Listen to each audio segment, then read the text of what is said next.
Kriminal Umum Polda Papua Barat berhasil menangkap 3 pelaku tindak pidana pencurian yang terjadi di kantor KPU Provinsi Papua Barat. Ratusan personil Polres Sorong Kota di backup Brimob Detasmen B Sorong disiagakan di sejumlah tempat rawan untuk mencegah terjadinya bentrokan susulan.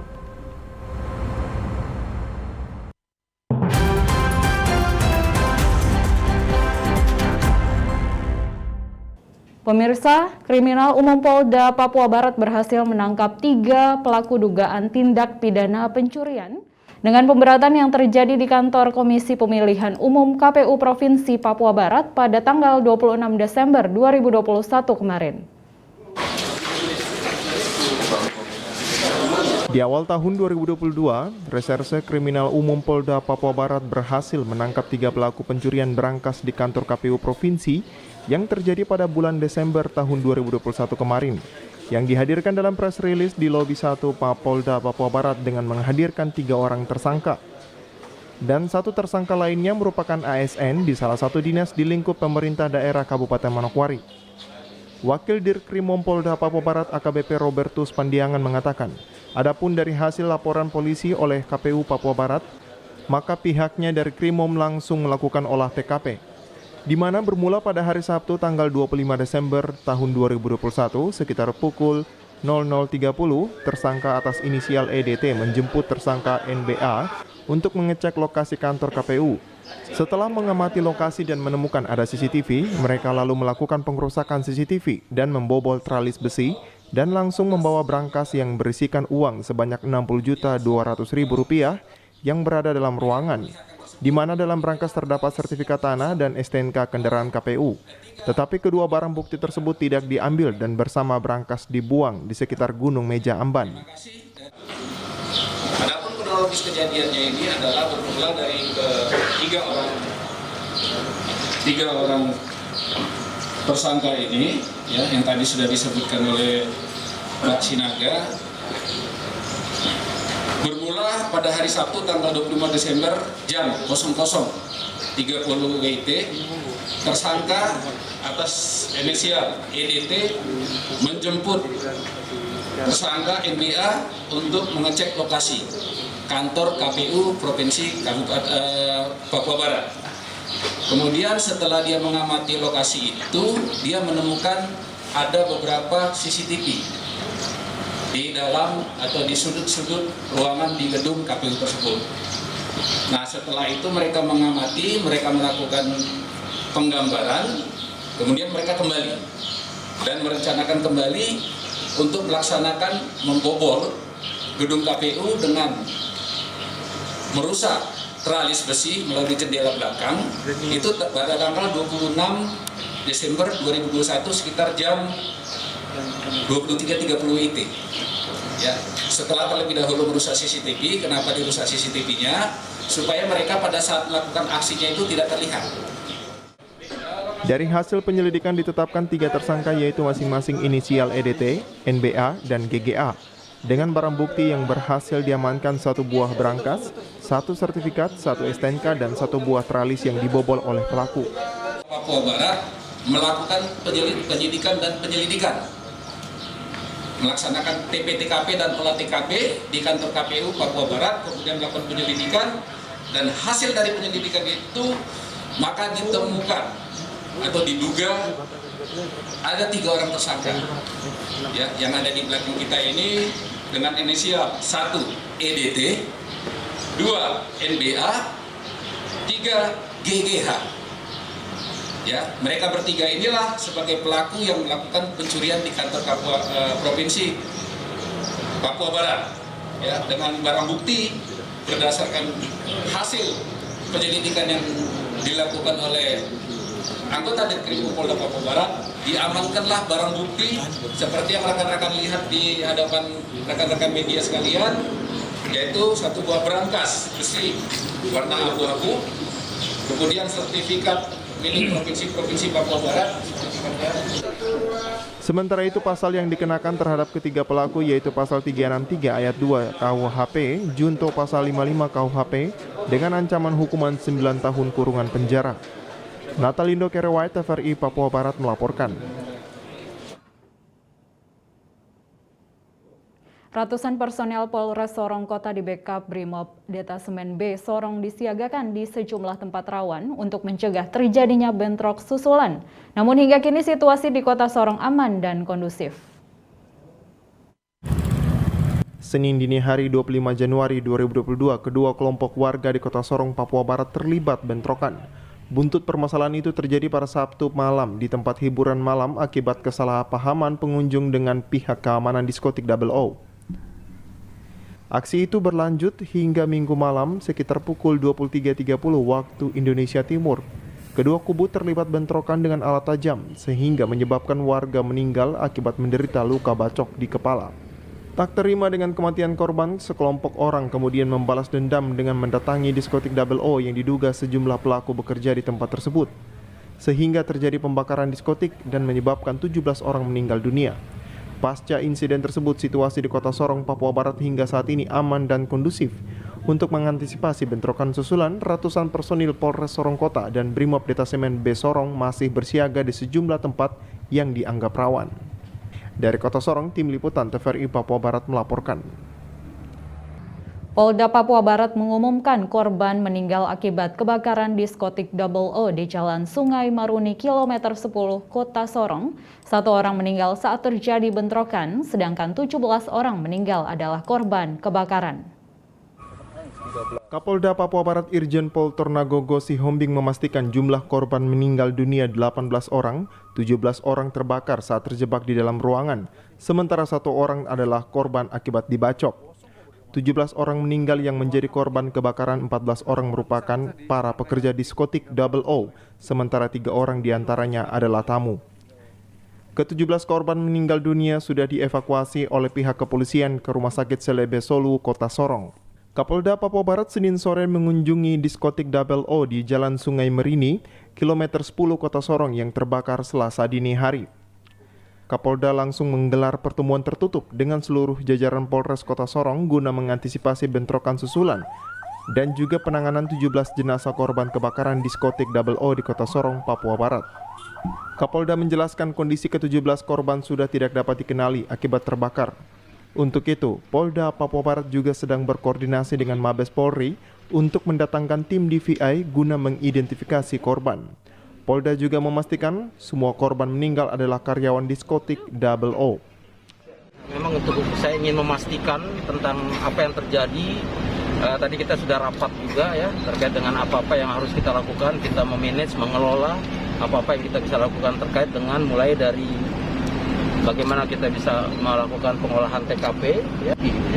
Nah kemudian kita juga untuk memastikan korban-korban yang sudah kita bawa ke rumah sakit itu ya di rumah sakit Selebe Solo ya kita sudah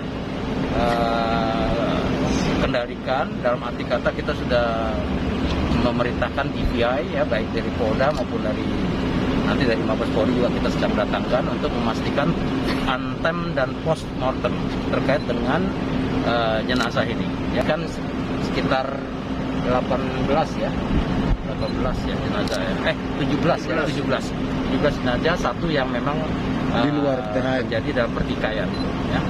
Nah itu kan kita pastikan dan kita sudah koordinasikan untuk nanti dia dilakukan pemeriksaan oleh DVI dan kita pastikan nanti keluarga korban bisa dikembalikan kepada keluarga korban. Polda Papua Barat juga sedang melakukan mitigasi untuk mengetahui penyebab utama terjadinya pertikaian antar kelompok pemuda yang berujung pembakaran diskotik Double O. Tokoh masyarakat dari kedua belah pihak diminta untuk tenang dan mengendalikan kelompok masing-masing agar tidak terjadi bentrokan susulan. Sementara itu, Kanirumaf, korban meninggal akibat dibacok dalam pertikaian Selasa dini hari telah dimakamkan di pemakaman umum kilometer 10 Kota Sorong.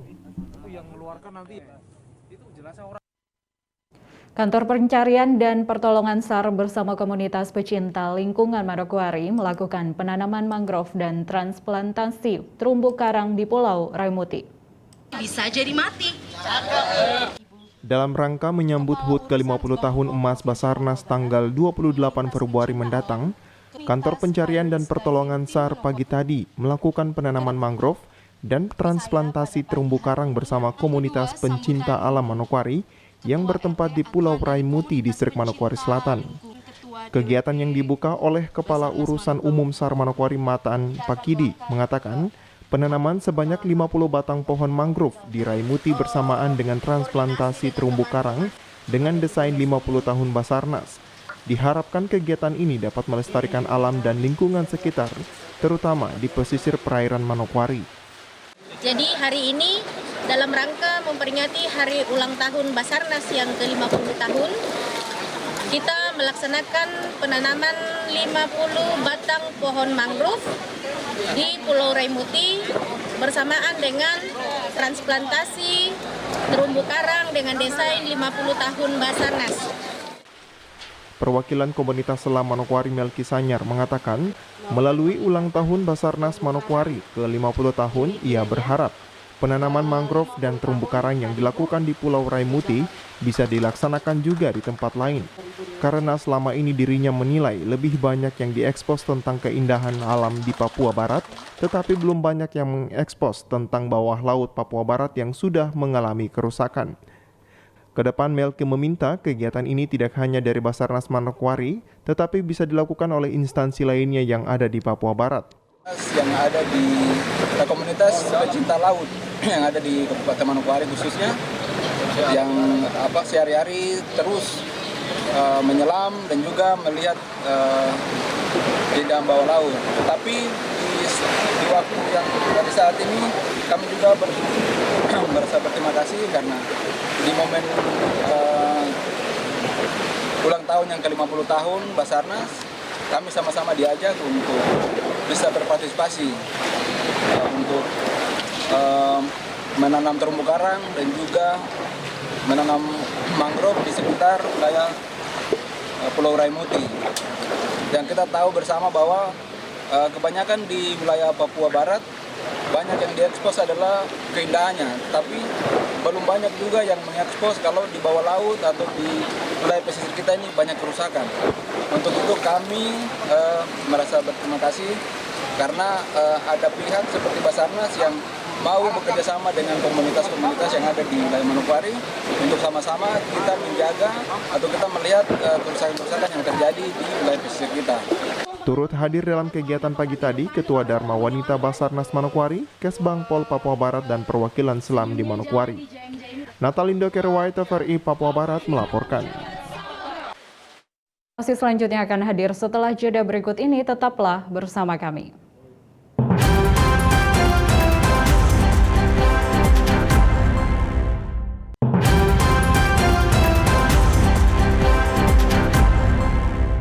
Terima kasih Anda masih bersama kami. Pemirsa, setelah menjuarai Liga 3 zona Papua Barat, akhirnya Perseman Manokwari mendapat 1 tiket menuju Liga 3 Persepak Bolaan Nasional. Di Selasa 25 Tim Perseman Manokwari yang sudah lama tidak terdengar kabarnya akhirnya muncul kembali setelah menjuarai Liga 3 Sepak Bola Zona Papua Barat yang berlangsung di Kaimana beberapa waktu lalu. Dengan prestasi yang diraih tersebut, PSSI memberikan 1 tiket untuk Perseman Manokwari agar berlaga di Liga 3 Nasional yang akan berlangsung pada bulan Februari hingga Maret 2022 mendatang di Jakarta. Selasa sore kemarin, tim kebanggaan Manokwari akhirnya resmi dilepas oleh Bupati Manokwari Hermus Indo di lapangan Borarsi Manokwari yang dihadiri unsur Forkopimda serta ASN di lingkup Pemda Manokwari. Bupati Manokwari Hermus Indo pada kesempatan tersebut menyampaikan, untuk itu kejayaan Perseman harus dikembalikan secara bersama-sama. Pertanyaan penting bagi kita, apa itu Perseman? Perseman adalah barang milik rakyat Manokwari, bukan milik seseorang, 2 orang, bukan juga barang milik pribadi. Karena itu kita kelola Perseman untuk nama baik dan kesejahteraan masyarakat Manokwari. Perseman juga adalah harga diri kita, martabat kita, citra kita. Dan Perseman adalah ikon olahraga di Provinsi Papua Barat dan di Kabupaten Manokwari. Perseman lebih dahulu dihidupkan, maka dampak dari kehidupan yang dialami oleh Perseman akan berdampak pada cabang olahraga lainnya. Oleh sebab itu, Bupati mengajak seluruh masyarakat Manokwari untuk memberikan doa yang terbaik bagi Perseman agar dapat lolos di Liga 3 menuju Liga 2 Nasional. Kepada ofisial dan pemain Perseman, Bupati pun berpesan agar selalu menjaga kepercayaan dari rakyat Manokwari untuk berjuang dengan sungguh-sungguh. Bapak Ibu yang saya hormati dan kasihi, kiranya acara yang kita selenggarakan pada hari ini kemudian memberikan motivasi dan juga kepercayaan yang ganda kepada seluruh pemain yang tadi sudah diperkenalkan bahwasanya berangkat ke Jakarta untuk berlaga di Liga 3 Nasional bukan atas nama individu. Mereka sedang memikul sebuah harapan yang besar dari seluruh rakyat Manokwari untuk berjuang. Kejayaan Perseman di tahun 1986 harus dikembalikan dengan meraih prestasi terbaik di dunia persepak bolaan nasional. Arina Irianan, TVRI Papua Barat melaporkan. Turnamen futsal Acemo Cup pertama Selasa sore kemarin resmi bergulir yang dibuka secara langsung oleh Bupati Manokwari Hermus Indau. Turnamen futsal Acemo Cup pertama bertujuan untuk membangun silaturahmi para penggemar olahraga serta berbagai wahana edukasi bagi kaum muda agar lebih mencintai olahraga. Selasa sore kemarin dibuka secara resmi oleh Bupati Manokwari Hermus Indau di Gor Sanggeng Manokwari.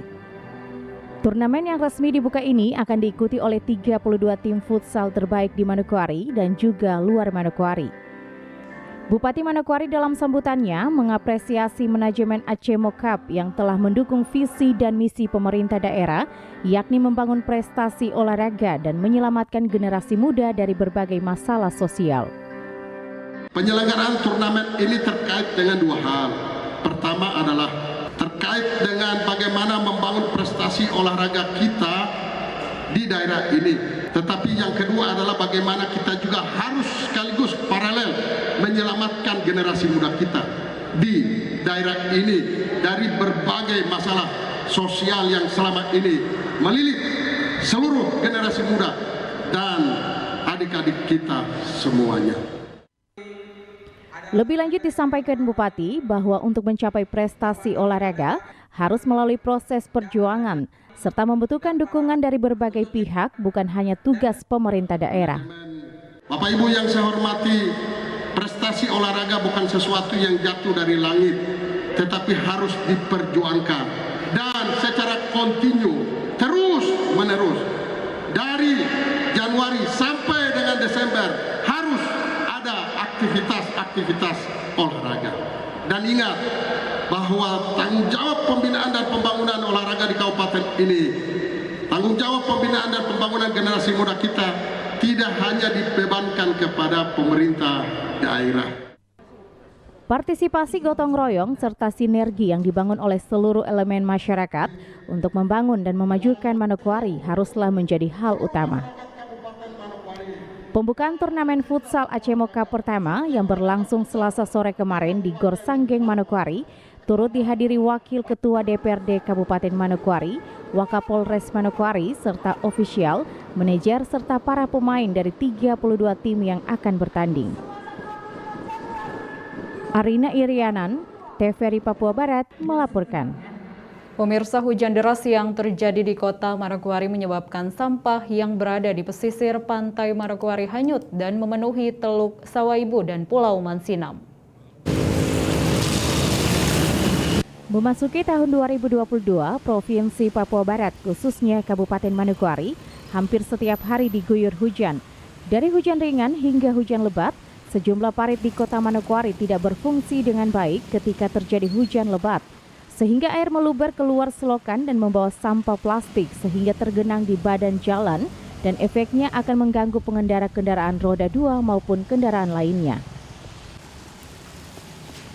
Masalah lainnya adalah kurangnya kesadaran sebagian warga Manokwari yang membuang sampah di selokan. Akibatnya sampah tersebut akan terbawa air sampai ke laut ketika terjadi hujan lebat dan yang terkena dampak adalah Teluk Sawaibu, Pulau Lemon, dan Mansinam. Ibu Yakoba Rumbrawer, masyarakat Pulau Mansinam, saat diwawancarai mengatakan, ketika hujan deras di Manokwari, maka sampah dari Manokwari akan turun dan mengotori perairan Sawaibu dan perairan Manokwari lainnya karena sampah tersebut akan terdampar di Pulau Mansinam.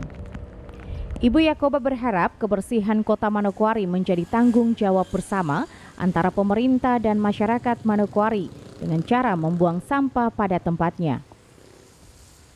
Banyak, keluar di parit toh, baru banyak. Terdampak di mana? Iya. Jadi mama harapan mama sebagai kasih bersih di taluk kan, dong kasih batu tahu pele itu naik di batu tahu baru tinggal kumpul baru bakar. Sudah usul-usul sudah ada pertemuan di Masinam itu dari Dinas Lingkungan Hidup itu sudah usul itu semua. Dong biasa sampah begitu dong pergi bawa di Masinam.